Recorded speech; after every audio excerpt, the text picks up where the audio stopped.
Happy mother's day. মায়েদের প্রতি আমাদের ভালোবাসা এবং সম্মান জানাতে আমরা এই শব্দটা প্রায়ই ব্যবহার করি। বর্তমানে বছরের একটি দিনে আমরা হোয়াটসঅ্যাপ থেকে ফেসবুক বিভিন্ন সোশ্যাল মিডিয়াতে হ্যাপি মাদার্স ডে লিখে মায়ের ছবি দিয়ে আমরা এটি স্ট্যাটাস হিসেবে ব্যবহার করি। কিন্তু আপনি কি জানেন কিভাবে এই মাদার্স ডে কনসেপ্টটি এলো? চলুন আজকে জানবো এই ভিডিওতে। তাহলে শুরু করা যাক আজকের এই ভিডিও। এই দিনটি মা এবং মায়ের মতো ব্যক্তিত্বদের উদযাপন করার দিন। লোকেরা প্রায়শই উপহার, কার্ড, ফুল বা একসাথে মানসম্পন্ন সময় কাটানোর মাধ্যমে তাদের কৃতজ্ঞতা দেখায়।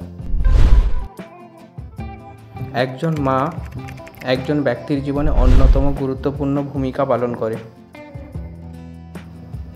মা হলো সেই ব্যক্তি যিনি একটি শিশুকে পৃথিবীতে আনার জন্য এবং তাদের ভালোবাসা এবং যত্নের সাথে লালন পালনের জন্য দায়ী।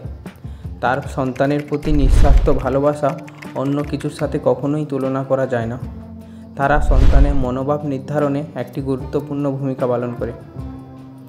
একজন মায়ের উদ্দেশ্য এবং ভালোবাসা সর্বদা নিঃশর্ত, কারণ তিনি তার সন্তানদের জীবনের উত্থান পতনের মধ্য দিয়ে পরিচালিত করেন। প্রতি বছর মাদার্স ডে পালিত হয় মে মাসের দ্বিতীয় রবিবার। চলুন তাহলে এর ইতিহাস জানা যাক। মাদার্স ডে এর সূচনা করেছিলেন পশ্চিম ভার্জিনিয়ার গ্রাফটনের বাসিন্দা আনা জার্ভিস। আসলে আনা জার্ভিসের মা an Reeves Jarvis mother's day শুরু করতে চেয়েছিলেন। আন রিভস জার্ভিস চেয়েছিলেন বছরে একটি বিশেষ দিন যেখানে মায়েদের তাদের অতুলনীয় সেবার জন্য সম্মানিত করা হবে, কিন্তু তিনি তার জীবনদশায় এটি করতে পারেননি। 1905 সালে তার মৃত্যুর পরে তার স্বপ্ন তার নিজের কন্যা পূরণ করেন। 1908 সালে প্রথমবারের মতো মাদার্স ডে পালিত হয়। এই বিশেষ দিনটির উদ্দেশ্য ছিল এই দিনে মানুষ যেন তাদের মায়ের আত্মত্যাগকে স্মরণ এবং প্রশংসা করা হয়। এভাবেই মা দিবসের ইতিহাস প্রায় 116 বছর ধরে চলে আসছে। এবারে চলুন জানি মাদার্স ডে কেন শুধুমাত্র দ্বিতীয় রবিবার পড়ে।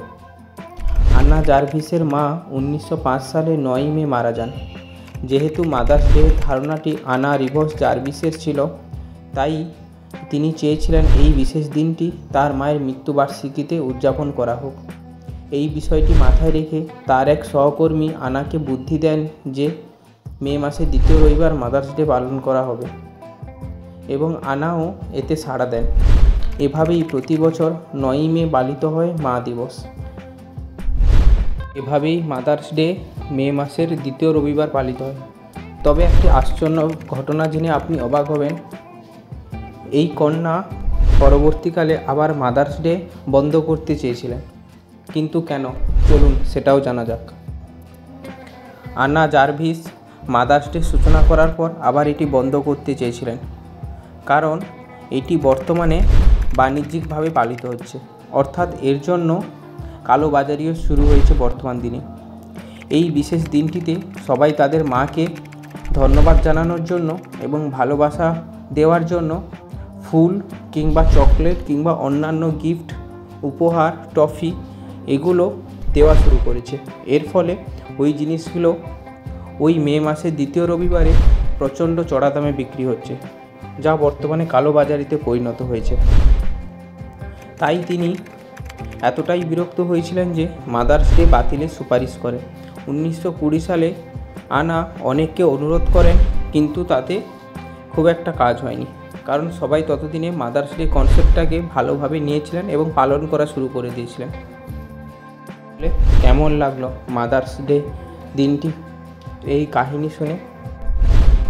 তবে মায়েদের কোনো দিন হয় না, প্রতিটি দিনই মায়েদের দিন। মায়েদেরকে ভালোবাসার জন্য নতুন করে কোনো দিন সেলিব্রেট করার দরকার নেই। প্রতিটি দিনটিকে মায়েদেরকে ভালোবাসা দিয়ে ভরিয়ে দিতে হবে। আজকের এই ভিডিওর মাধ্যমে আমাদের channel know the unknown fact বিশ্বের প্রতিটি মাকে ভালোবাসা, শ্রদ্ধা এবং প্রণাম জানাই। সব মায়েরা যেন ভালো থাকে, সুস্থ থাকে, এটাই আমরা আমাদের চ্যানেলের মাধ্যমে বলতে চাই। মা মাই হয়, মায়ের কোনো বিকল্প হয় না। তাহলে আজ আসি, দেখা হবে নতুন আরও একটি ভিডিওতে। আর এরকম আরও নিত্য নতুন ভিডিও পেতে আজই আমাদের channel know the unknown fact subscribe করুন। ফেসবুক থেকে দেখতে থাকলে পেজটিকে ফলো করুন। এই বিষয়ে আপনাদের কি মতামত অবশ্যই কমেন্টে জানাবেন। আজ আসি, টাটা।